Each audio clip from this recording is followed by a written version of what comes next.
All right. Well, as people are coming in, welcome. Thank you all for being here as we celebrate Day of the Homeschooled Child with the Coalition for Responsible Home Education. My name is Tess. I'm the executive director of CRHE, and our mission at CRHE is to empower homeschooled children. So, a day like today, the Day of the Homeschooled Child, is really important to us because of the larger reframing of this conversation. We hear a lot about homeschooling from the lens of parents' rights. Here at CRHE, we want to reframe that and we want to talk about children's rights, a children's rights to a safe home, a children's rights to educational progress, and an open future. Listening to homeschooled children means listening to alumni. So, those of us that you are hearing from today, your panelists here, we are all homeschool alumni. I'm really, really happy today to be hosting I'd say one of the most visible homeschool alumni right now, and that is author Stefan Black, who is the author of the memoir Homeschooled. A lot of us have read Homeschooled, and even if we didn't read Homeschooled, we got to see a lot of the conversation around it. And from our organization's perspective, we got to see a tremendous impact in the overall conversation, both in policy and practice, about what safe and responsible homeschooling actually looks like. So we cannot give enough gratitude to Stefan for not only sharing his story, coming forward as a homeschool alumni, but also including us in the larger conversation. Homeschooling is an educational discipline that is not going anywhere. Even though some of us here on the panel are definitely the first wave of homeschoolers, those homeschoolers that came out of it, that came out of the 80s and 90s, homeschooling is the fastest growing education modality that we have today. So especially as more and more homeschool alumni are talking about their stories, I thank you for listening to us as we consider what that next step of policy and practice looks like. So my panelists here today, who you will meet, and I'll let them introduce themselves later, but Jacob Gooden, host of the Ex-Homeschoolers Club podcast, is here to chat with us. Jonah Stewart, Dr. Stewart, who leads our research for the Coalition for Responsible Education, and again, probably no introduction needed for everyone here, but author Stefan Block has joined us as well. So again, we are the Coalition for Responsible Home Education. Our mission and vision is up here. We're gonna center today's conversation on homeschool alumni and how we can activate these stories and how impactful homeschool alumni like Stefan can be in positive change. If you're interested in learning more about our work, our website is up there as well, crhe.org. I welcome you to go take a look at that. If you have any questions for us throughout the conversation, the Q&A is open. Jonah and I will take on answering some of that. A lot of you submitted questions beforehand for Stefan, and some of those themes will surround that, but we look forward to engaging with you guys. I'm going to go ahead and metaphorically pass the mic over to my friend Jacob Gooden here, who's gonna kick us off. Thanks so much, Tess. I'm excited. I know you're going to shift the screen around a little bit. Um, yeah, I'm Jacob Gooden. I'm the host of the Ex-Homeschoolers Club, and I'm stoked to be here today. And I'm stoked to be talking to Stefan because a few months ago, I saw an article in my local library magazine that comes out about this book, Homeschooled, and it's coming out. And I was like, okay, first of all, I got to read this. But secondly, I gotta get on a call with this guy at some point and ask him more about his experience. And so I'm excited to do that today. Stefan, thank you so much for joining us. It's a huge honor. Thank you so much. It really is. The honor is absolutely mine. And I felt like misty-eyed when Tess was introducing me because I feel like the part of the story that she didn't talk about was how critical CRHE was to the writing of this book. I mean, not just in understanding the scope of homeschooling and the laws around homeschooling and some of the really scary cases of abuse that happen in the space, but also, more critically, just an overall reframing of my very particular experience as part of something broader that I hadn't understood until I had accessed CRHE's resources. Yeah. Well, so for those of us who haven't read the book, I have read the book, but for those who haven't read the book, can you give us the quick breakdown of your homeschool life? Tell us a little bit about that story. Yeah. So my mother pulled me out of my Texas public school when I was in fourth grade. Um, we had moved to Texas not so long before that from Indianapolis, and I think she was unhappy and sort of unsettled and looking to sort of give a purpose and direction to her days. And I was moderately unhappy in my class, and I think that my mother saw saw in that vulnerability this possibility of a direction for her, which was to give herself, in her mind to my education. So she pulled me out of school, and then we thought at the time, I mean, the story that she was telling me was that it was just going to be for a semester. It ended up going on for nearly 5 years. Um, it began in a way that resembled school in some ways, where there was curriculum that we worked through every morning. As the years passed, it became less and less like school, and a lot of our days were filled with, shopping trips and long leisurely lunches, and a lot of isolation. I went into homeschooling with some friends remaining from my school days, but as the years passed, it became just an increasingly lonely experience.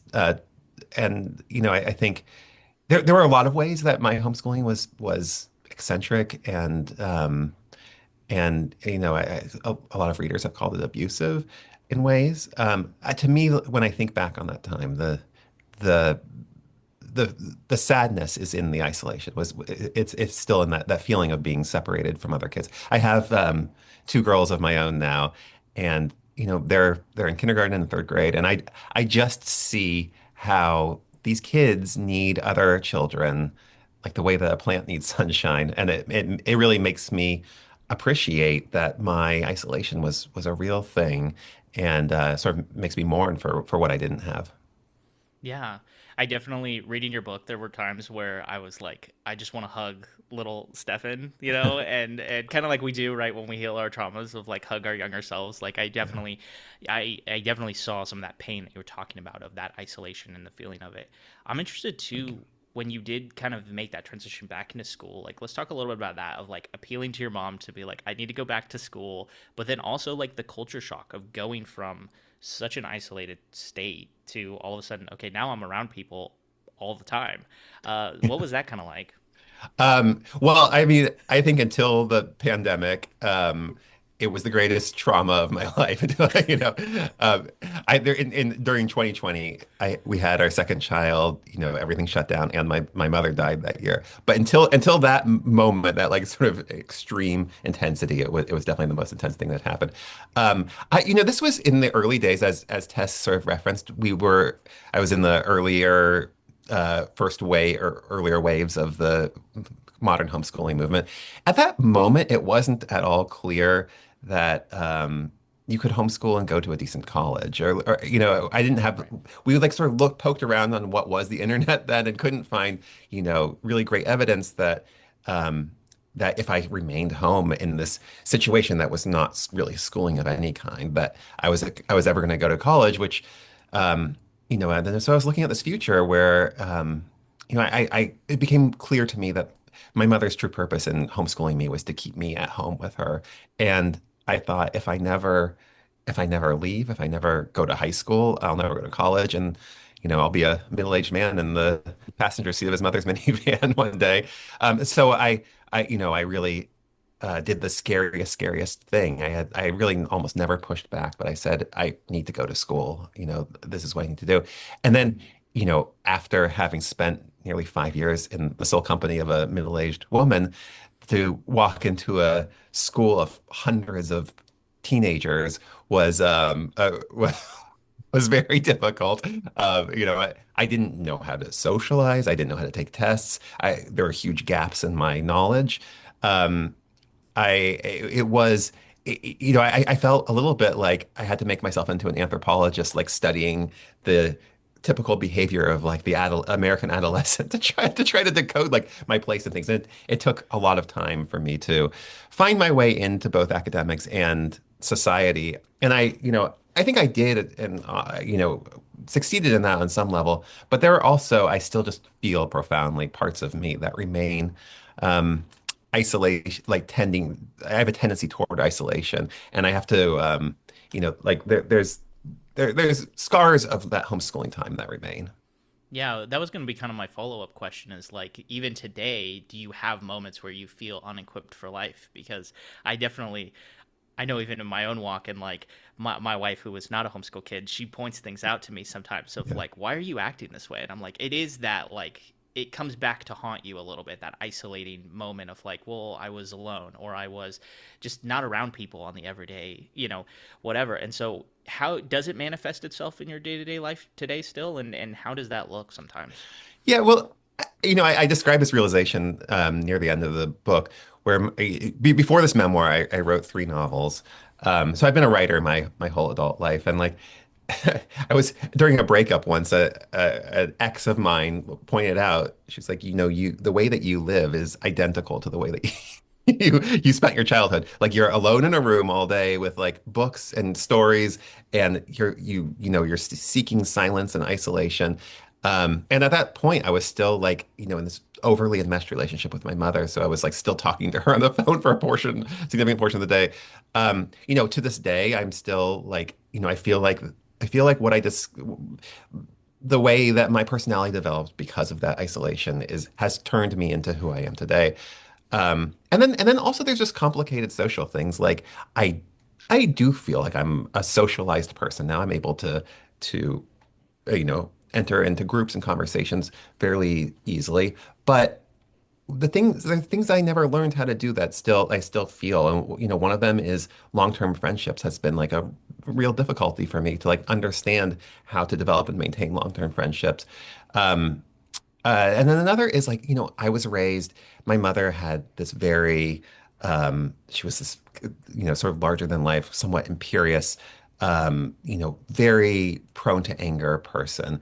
And so my social life for those 5 years was all about trying to placate her and to be the boy that she wanted to be. Because if I wasn't that boy, the punishments were so severe. She would stop talking to me, and then that meant that nobody was talking to me.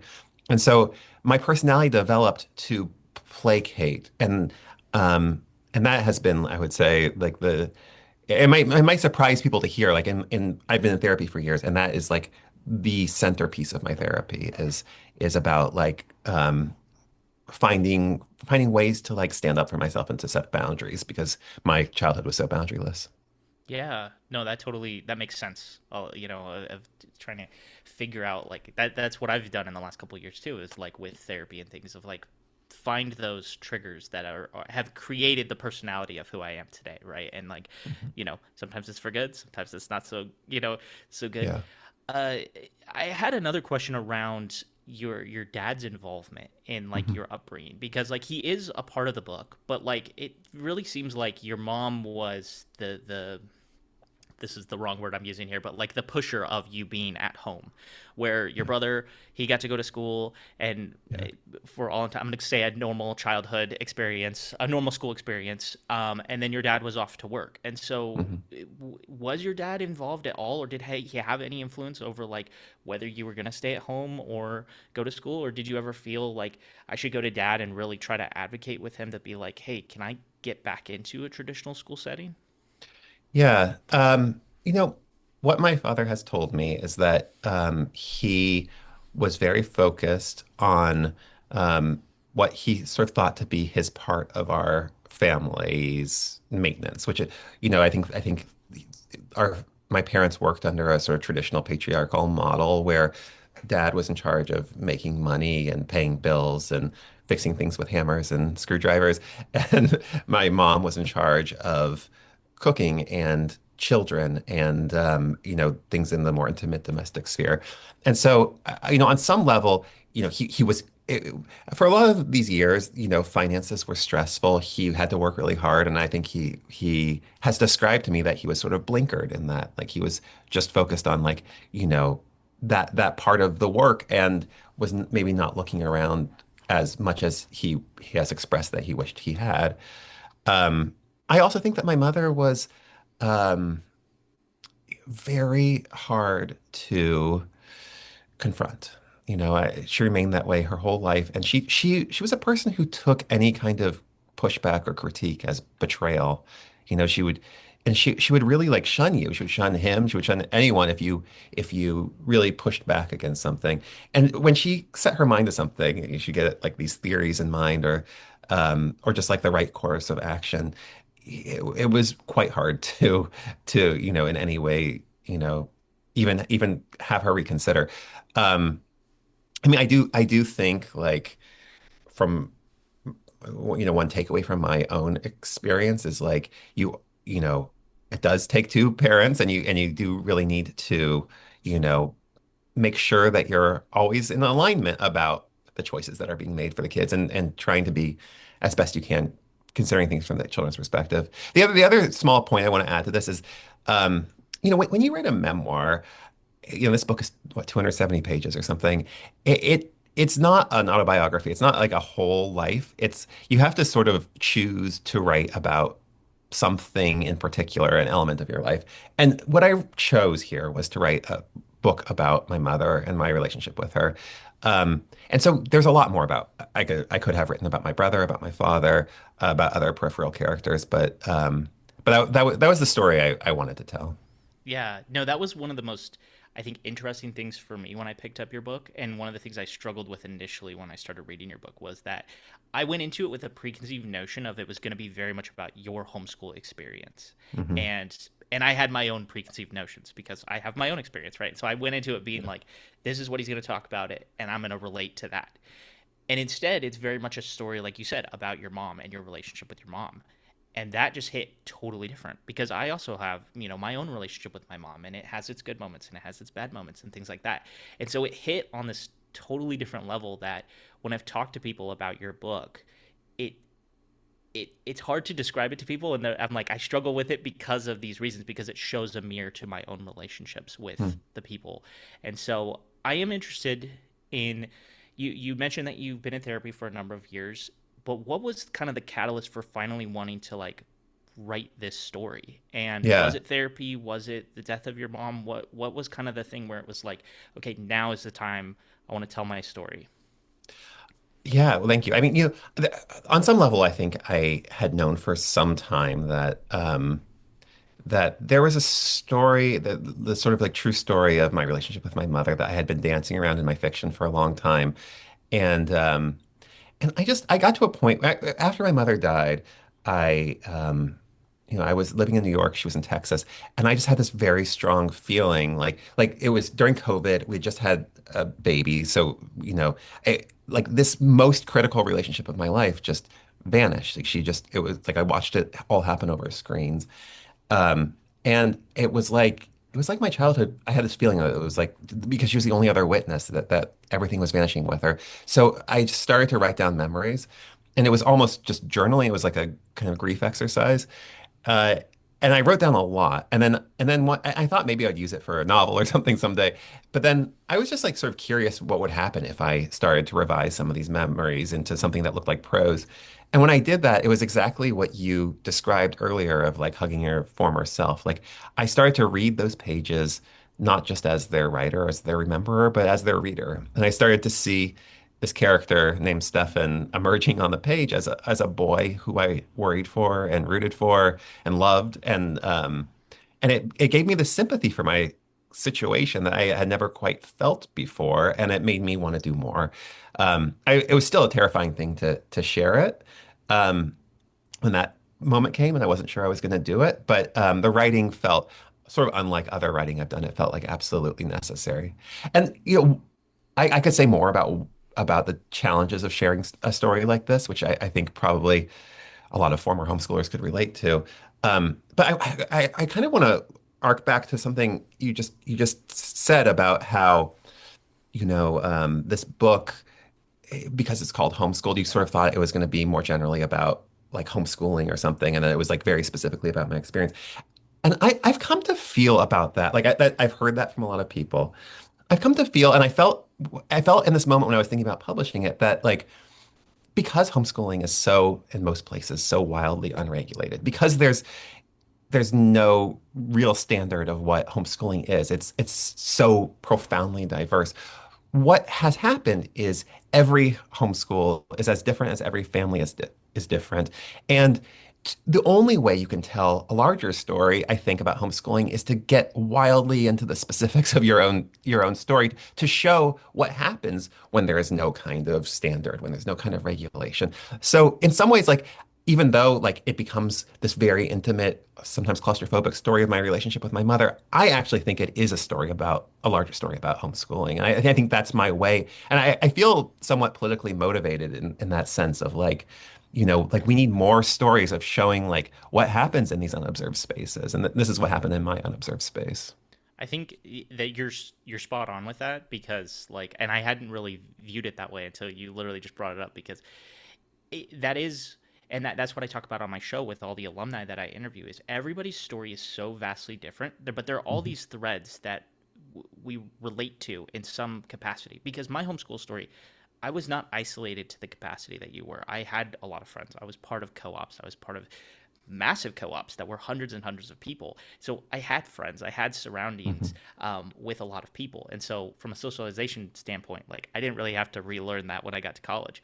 But you know, but there were other aspects to your story that I related so significantly to. And I think that's one of the unique things about homeschool experiences is that there is always this thread that somehow we can all find each other and kind of relate Yeah. to each other in that story. So regardless of our age and the decades that we grew up in, anything like that, there is this like very common thread at the core of homeschooling that I think is very interesting. And so, Yeah. I have to say, like, it's been one of like the greatest parts of this experience is, well, finding all of you, and everyone's CRHE through this, but also when I when I go to do book events, like I was just at one in San Antonio, and like, there are people in the audience, and either after reading a book, they come up and ask to have it signed, and you make chit chat. You can always spot who the former homeschooler is because you know, like our eyes start to mist up before we even said hello to each other. You can Yeah. just feel like there's a lot of crying that happens, and you can just feel because this is like the sort of dream that I had as a homeschool kid was like I felt so alone and like surely out there's someone else who also feels so isolated. And then when we start to share our stories and find each other, even when we're 40 years old, it's like it's a profound thing. yeah. My one of my best friends from growing up, him and I always say this thing. We say you can smell a homeschooler a mile away, and he has stories of being in Thailand and all over the world, and he's like, I will run into people, and he's like, I instantly clock that is a homeschooler over there, Oh, and interesting. Yeah. so yeah, so exactly to your point of being able to just see that thing. I don't know what that is. It's our superpower, apparently, that we Yeah. were all gifted. So, one last question before I turn it back over to Tess and Jonah. But, you know, how are you seeing like homeschool alumni now playing a bigger role in like current homeschooling and like what is happening and like I view it as a form of therapy to heal some of those traumas that we grew up with. But like, Mhm. I'm interested on your perspective of like, what is it that homeschool alumni today can do as we impact the next generations of homeschool kids? Well, thank you for that. I mean, I think we need to tell our stories. I think Hmm. it is a hard thing to tell these stories. Like, um, you know, uh, I think when people have undergone, uh, I mean, but both positive and negative, but especially if it was a negative experience, it's like what you are speaking out about is not just a bad school you went to. It's not just a teacher who was mean. It's not just bullying. It is everything of your past. This is part of the problem with, with granting parents, you know, like almost like a monarch's power over a childhood is like if you're going to try to say something about that or push back against that, you are turning your back on your educator, your parent, your best friend, your counselor, your whole system of like your ideological system, your faith. It's threatening and it's scary, but it's the way that change happens.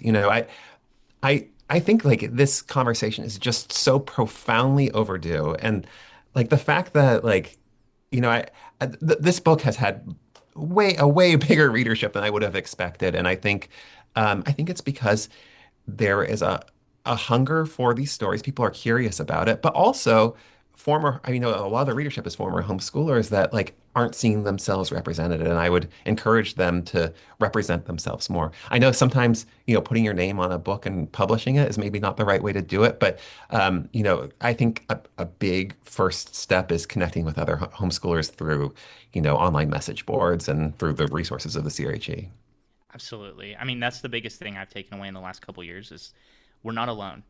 And Yeah. sometimes we want to feel we feel alone, but we are not alone. And so, thank you so much for sharing Yeah. some of your story. And I know Tess and Jonah probably might have some more questions for you, but for the audience, if you guys have not read this book, please go get it. Go buy a copy, go get it from your library, do what you got to do. Read this book. It's fantastic.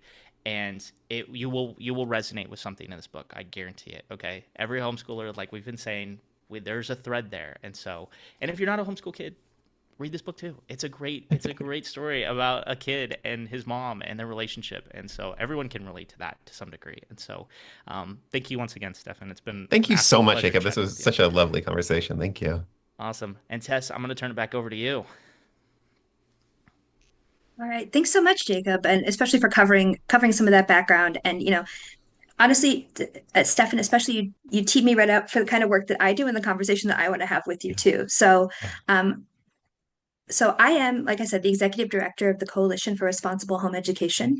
We are the only homeschooling organization that is advocating for, frankly, increased homeschool oversight, increased safety for children, visibility, and honestly, it's offering a connection point for all of these homeschool alumni as well. So, you know, Stefan, your book Homeschooled really did bring this kind of fringe educational practice to center stage. I think there are so many people who um, maybe didn't even have a connection, weren't aware about homeschooling before your book, and all of a sudden I think you sort of became the de facto the de facto expert or the de facto voice for homeschooling in a lot of ways. But I'm curious, how did you talk about being homeschooled before this book, and about your status as a homeschool alumni, if at all? Yeah, thank you. You know, I guess so sort of continuing on what we were just speaking Yeah. with Jacob about the difficulty of sharing this story.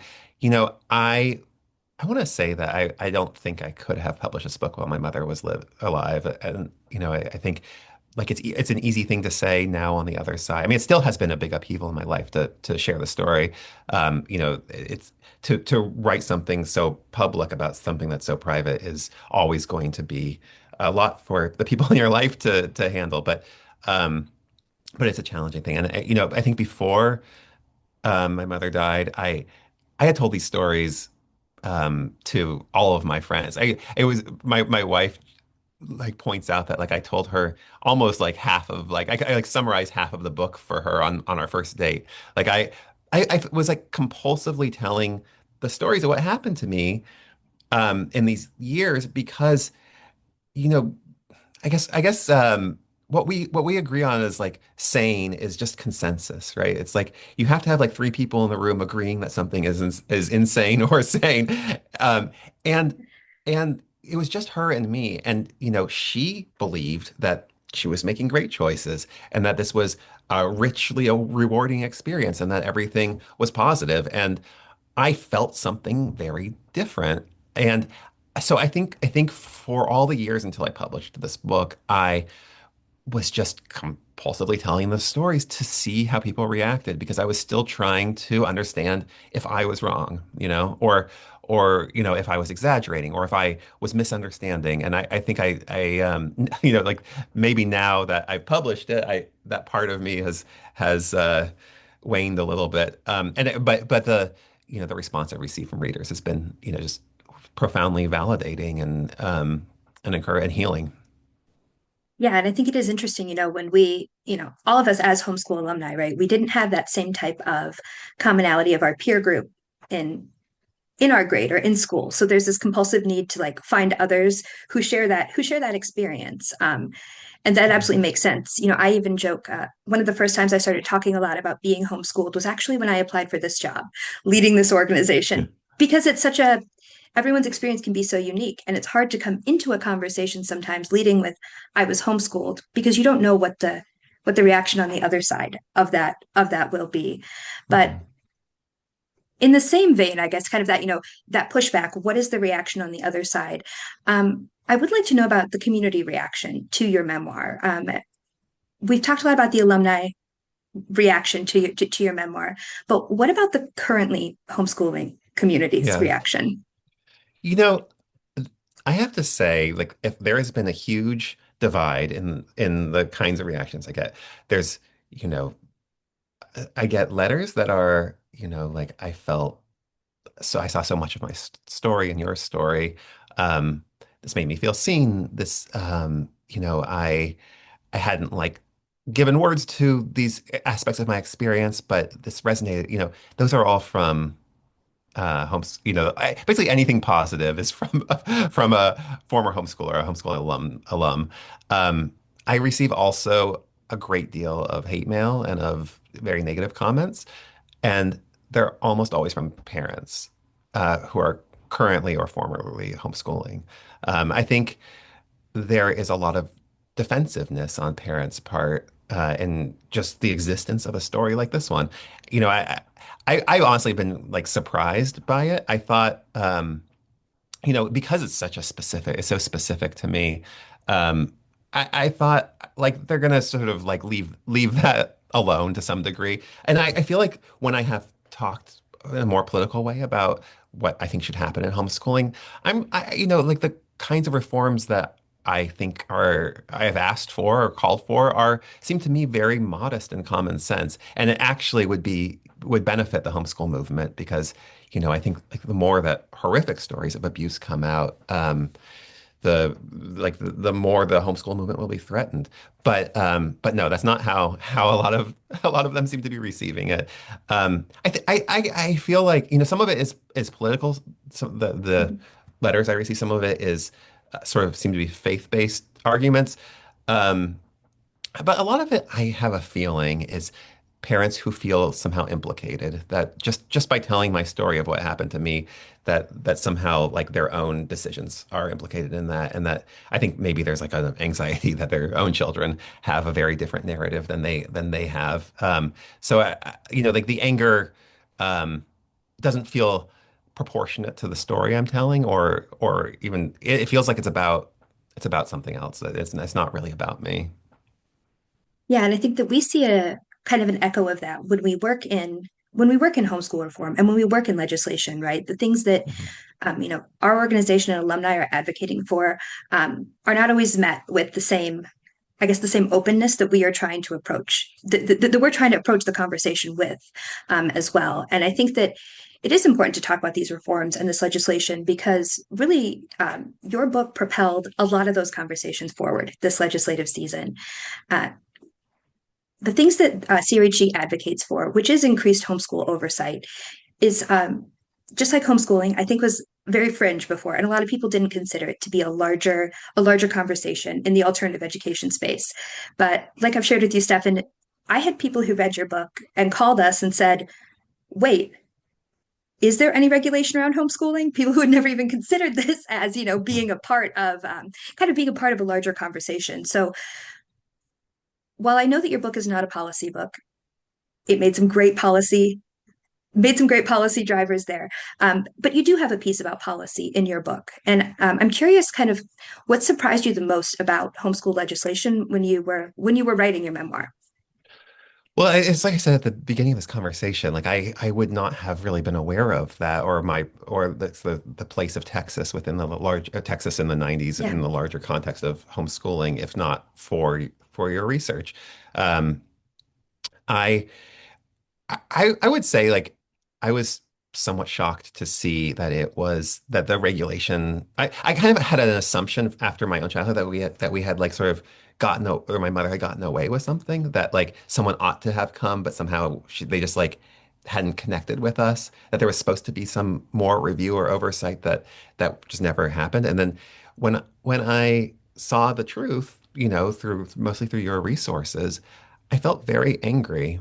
I felt like, you know, these what all of you were calling for when I was like what you've just described, and which was described on your website then, seemed so like modest, and it would have helped me so much. And like the thought that that somehow like the state of Texas and a great many other states have written into law the system in which a child, once a parent decides to pull out of school, can essentially just vanish is it's just galling. And it's like, you think about all the ways that we work so hard in this country to protect children from various dangers. And yet, in Texas, you could be a convicted sex offender and, you could be under active investigation by Child Protective Services and still pull your child out into a space where no one's going to come observe them. It's it's madness. And it feels like it feels almost evil that situation is allowed to persist. Yeah, and I think there's that, that very real like child safety side of legislation that needs reform. And there's also the Yeah. resources side of it as well, right? I mean, you know, we have conversations about disability services being in schools. We have conversations about, even things like sports and extracurricular access, right? And while all of those things, could be a part of a homeschooler's experience, the reality is that we haven't even caught up on the very basic child safety side of some of these measures. States like Texas, where frankly a child never needs to be seen after they're pulled out to be homeschooled, right? And it's an interesting thing to reckon with. I think both as homeschool alumni, regardless of experience, right? It's an interesting thing to reckon with as from a homeschool alumni perspective. But now we're adults, and we look at all Yeah. the kids in our community, and we've kind of allowed this we've allowed this ecosystem to exist. We've encouraged this ecosystem to exist Yeah. to the detriment of, so many children. And it has flown under the radar. I'm curious, did you get any reaction at your events and at your book readings when you did share about the current state of homeschool oversight? Yeah, I haven't had like people shout me down at, I think like the most of the people who That's take my the job, time don't out of worry. yeah. The people who take the time to come out to a book reading on a Tuesday night are not usually Yeah. people who are gonna shout you down. But I mean most of like the more negative stuff has come, digitally to me, like through my email, like through social media or something. Um, I think people are shocked to learn how poorly regulated this is. I think that there's been a tendency to be like, when people think about homeschoolers, they sort of think of like weird collective families, like oh, that's that weird family, and they're maybe not thinking of it of unhappy homeschools as being like a trauma that's being inflicted upon children by adult decisions. And I think reframing it that way is extremely helpful. And the other point that like a lot of people have connected with, and I've been thinking about a lot over these last months is. I feel like what is behind a lot of this, like the people who are pushing for no regulations whatsoever, it's a separatist argument. It's like we don't trust the, secular education. We don't trust what is considered traditional curriculum, and that this stuff is corrupting to our children, and like we need to be totally clean of it. And I think it's problematic in a lot of ways. If you deny a child a secular, more traditional education, you're denying them, and many times, like the ability to freely re-enter the world. You're taking away that choice later in their lives. But also, and I think in a sort of larger context, like we live in such a scary separatist moment when, because of our media and just like our politics, we are fracturing into all these different parallel realities that don't agree. And then if you think about like historically, school is a place where we learn citizenship and civics and cooperation, and we learn to sit next to people we don't agree with. You take that away, like put put 3 to 6 million, however many people you want to say are in homeschooling, into a system where we're entirely in an ideological camp. Like it's very scary to think about where that leads us as a nation. Yeah, and I think that national challenge, right, that you described has been what's kind of stalled homeschool policy in the past, because people will get Mhm. firmly in one ideological camp, and there's no meeting in the middle, and it comes down to who has the influence, and you know who has a particular party's ear. And so the history of homeschooling legislation is tough to look at, and it's been a hard road here. But um, you know, it's been a hard road here. I say that with a caveat of, just this month, the first progressive homeschool legislation was actually signed into law in Nebraska. So even though, at CRHE has been fighting the good fight against this since 2013, in 2026 we were finally able to pass some progressive homeschool reform, right? And it's just been tremendous to see that tide kind of shift. So in Nebraska, under Governor Pillen, and really thanks to Senator Megan Hunt, it was just signed into law that children in Nebraska will be prevented from being withdrawn to homeschool for 14 days when there's an active CPS investigation happening. And people convicted of crimes against children are not allowed to homeschool in the state of Nebraska. Those seem like the bottom floor of accountability, right? And the irony kind of us celebrating that is not lost on me. I know that's a strange, I know it's a strange thing for an organization to celebrate, but the reality is that's the state of homeschool policy, right? Is that we are celebrating that kind of a victory because it truly is the first step. It is the first step forward that's happened in a while. And Stefan, as you know, I do give credit to you. I give a lot of credit to you. I give a lot of credit to Amelia Schoenbeck because when these stories of homeschooling are shared, and when they're shared on such a prominent level, it changes everybody's awareness, and that was so important when this started to come forward. So, like I mentioned, you did kind of become the de facto spokesperson for homeschool policy. How do you feel about that? Just what happened in Nebraska, Well, I feel like moved to tears by it. Like when you look at the history of the legislation, it's all basically pointing in one direction, towards lack of regulation, towards deregulation. And then, when there's been calls for regulation, like pro, I don't even want to say pro homeschool, the anti-regulation movement has just been so effective in mobilizing people and sort of flooding the switchboards of the state houses to shut down conversation. They didn't shut this down. It happened. And it makes me feel like something is shifting in the culture. And I think like the more, I mean, it's flattering that you're laying some of this on me. I don't think I deserve that much credit for that, um, it makes me feel like I think really what's happening is as our generation comes of age and is better able to tell our story and more stories come out, like the truly complex nature of what we have allowed is going to become more and more visible.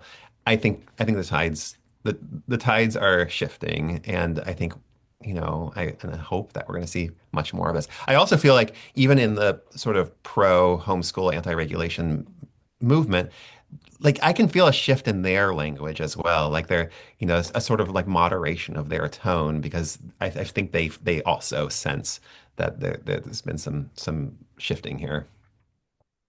Yeah, I absolutely agree. And it's but again, it's back to telling our stories, educating the public, and just making this like a visible and tangible conversation. And I think it also highlights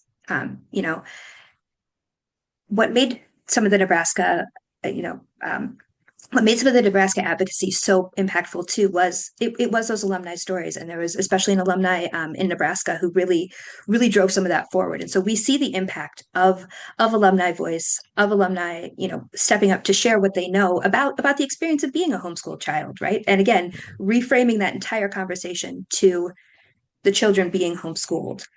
And one of the ways that we do that at CRHE, of course, is a lot of the research that we do and a lot of the storytelling that we like to offer to people just to make sure that just to make sure they're part of this conversation. So for us, I I'm shouting policy from the rooftops all day long, all the time. But really where this comes into being critically important is in our research. So at this point, I'm actually going to turn it over to Jonah for a little bit, Okay. who Dr. Stewart does our research, is keenly aware of this, and he's going to take over the next part. But thank you, Stefan. Thank you so much, Tess. Thank you. Yeah, thank you, Tess. Yeah, as Tess mentioned, I am CRHE's Director of Programs, and I lead our research initiatives. And I was really struck by kind of the tail end of your conversation just now, talking about moving from invisibility to visibility. Of course, we maintain a database called Homeschooling's Invisible Children, which is essentially a catalog of some of the worst, most extreme, devastating outcomes that, homeschooling can facilitate. But invisibility has kind of been the story for a very long time. It's been the experience of many alumni, but we are seeing that shift. We're seeing people recognize that there is a connection between homeschooling and, you know, outcomes that aren't necessarily ideal, and there are policy gaps that lead to that. Something that, I'm kind of CRHE's resident nerd, so I always think about these things kind of through the lens of research. And research has really kind of followed this trend too. Historically, research has just not taken alumni perspectives into consideration at all, which is just really interesting to think about. Lived experience is something that is really valued in social scientific research, and when it comes to homeschooling, there's just this gap. But it is something that's changing.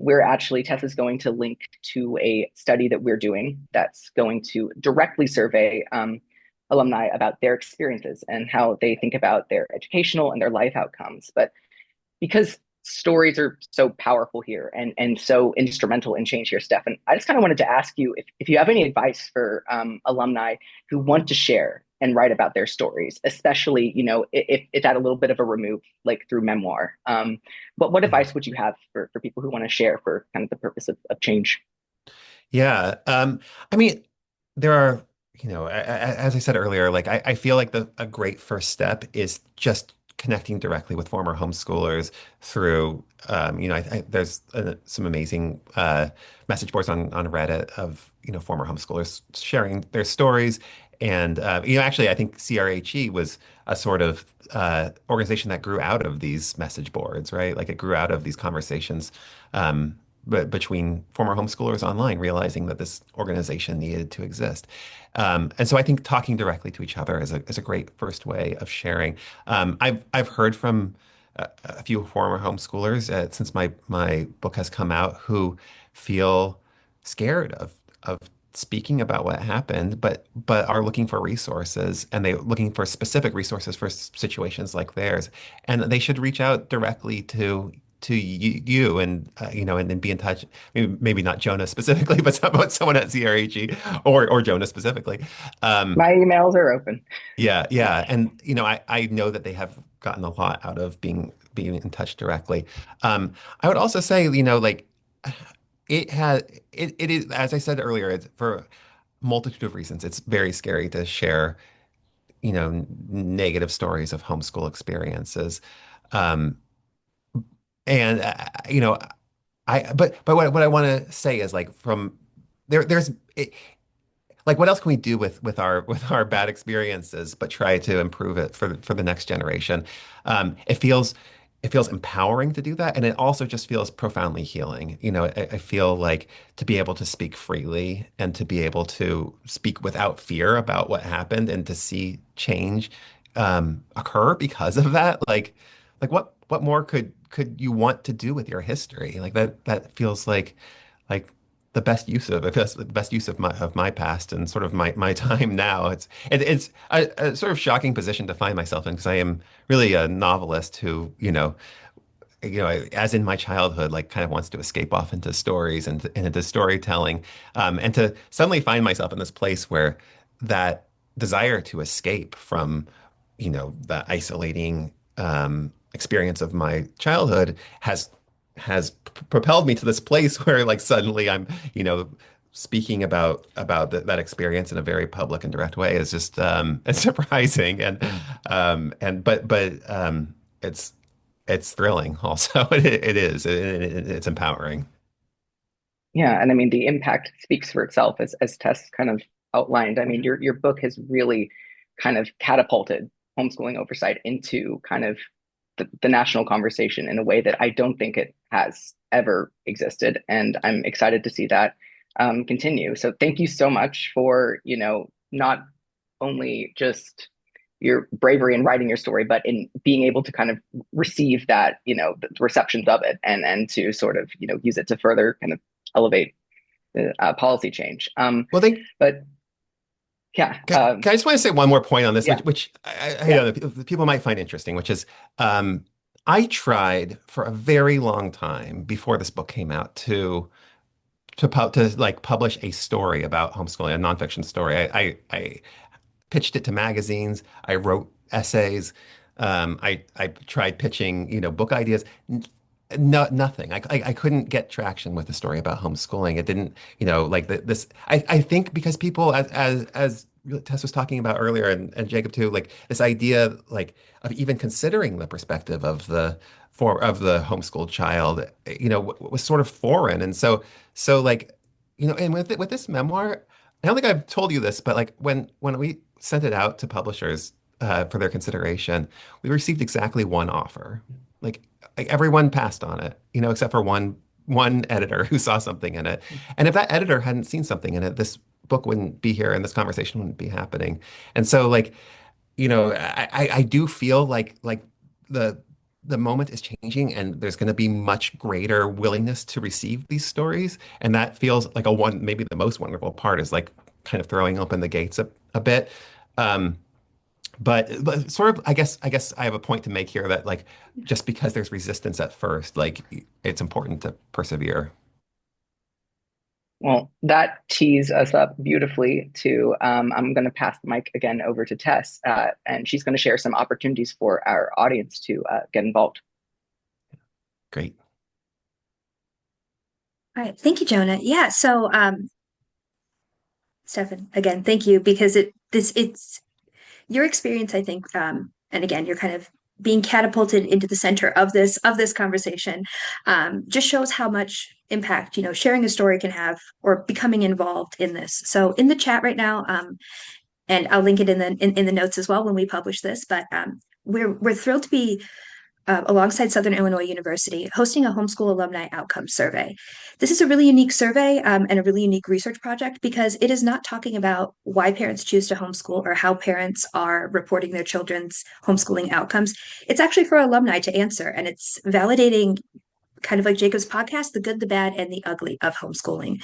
We need to understand the full outcomes of homeschooling from alumni to actually make good policy and practical decisions in all of this, in all of these conversations as well.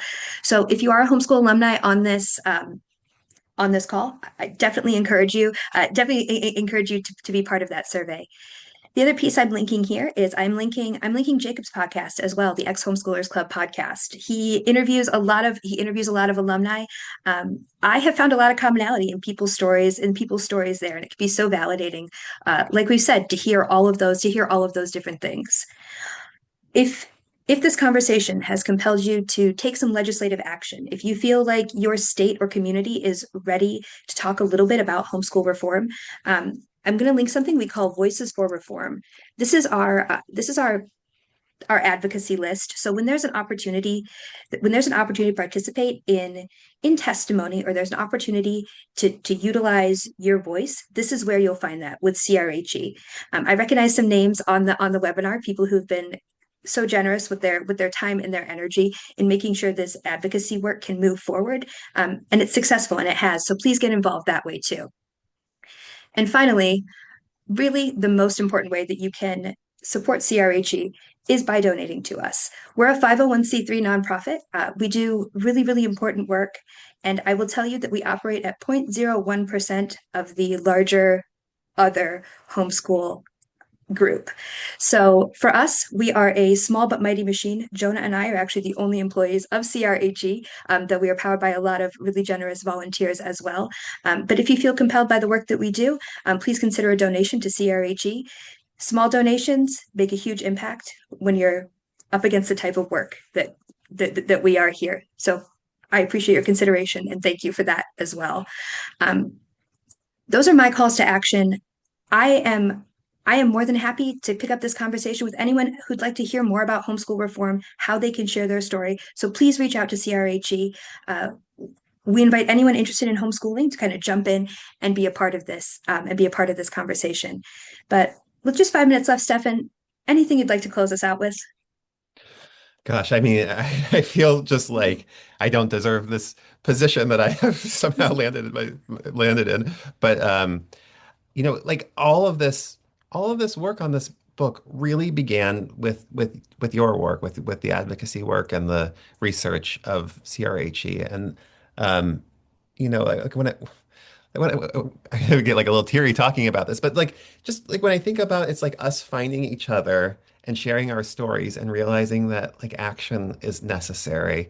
And that's how we are making the change that we needed in our own childhoods. And like I don't know, it's just like such a profoundly moving thing. And then also just like, more personally, like the thought that when I was in these like lonely years and feeling so profoundly outside of the world and powerless and invisible and like my story was a nothing story. Like what was happening was that nothing was happening and that life was moving on for everyone all around me, but nothing was happening. Like the fact that story is what has gotten me here is like, just I mean, it's incredible, and I hope that people who are experiencing something similar can also know that there's power in taking control of your powerlessness and telling that story.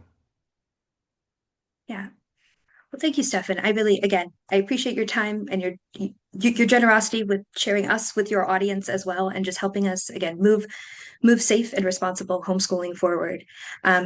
As we close it out, I put my information in the chat. You're welcome to anyone's welcome to talk to me about how they can get involved with homeschooling reform.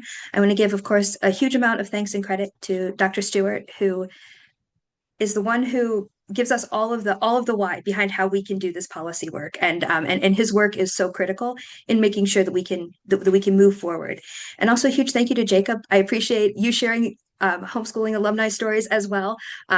There's a lot of us out here, guys, and we love and I love being able to connect with everyone in this way.